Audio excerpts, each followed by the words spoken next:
I have to play my role as the Minister of Security. Every time I come to the public, my first duty is supposed to tell you this.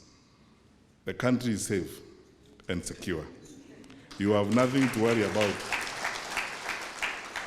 Other than what I may call ordinary challenges in the North Rift, we have resolved problems in Marsabit and Isiolo and all those places. My brother, the IG, will tell you that our incidents of crime and reported incidents of even hooliganism and disturbance related to elections, when you compare this period this year and where we were in 2017, because I have this fortunate or unfortunate dubious distinction that I was in this same role in 2017. By this time in 2017, when you look at the incidents we had and the incidents we have now, what we have is less than a quarter of what we had received by this time in 2017, which is evidence that our country is by and large stable. My brother, Reverend Gobia, will talk to you shortly about the mapping of the hotspots. We have reduced them significantly. Some places that were hotspots in 2017 are no longer hotspots.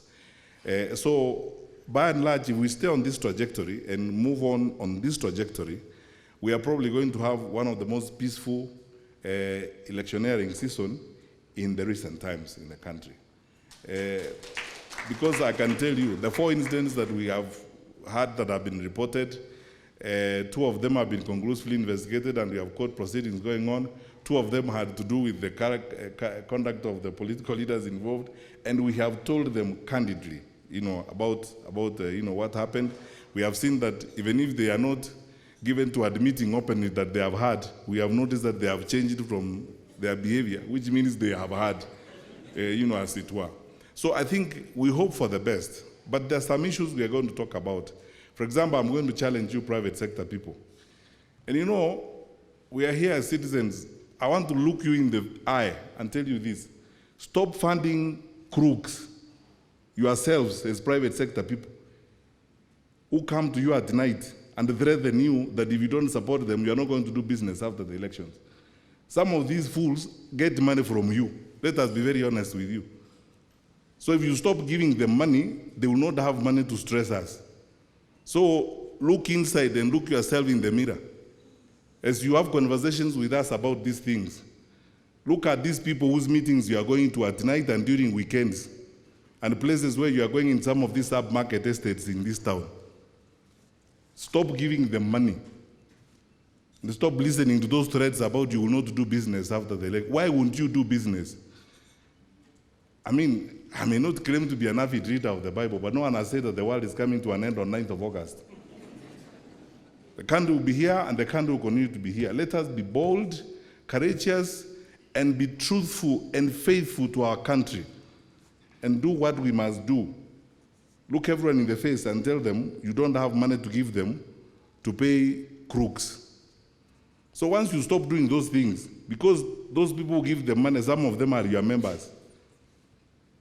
So Flora, have that meeting. If you want, I can even give you a list from the intelligence on who is giving who. Some of them are tax evaders who are now buying protection from some of these criminals.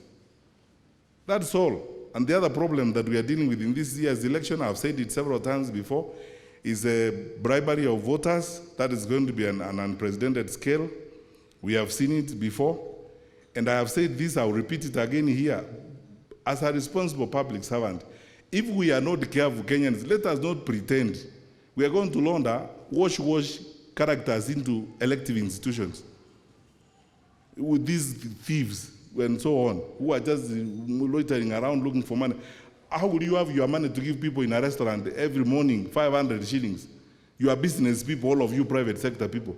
Where would you get the money? Ask this Mzee here who has been in business forever. Where would you get the money to be giving people moving around the restaurant? One estate here in Nairobi, a candidate is moving around restaurants, giving people 500 shillings each. That is not your money. You know where the money is coming from.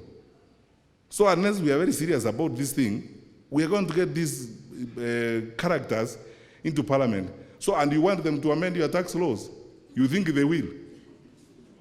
So you have an interest as much as we do.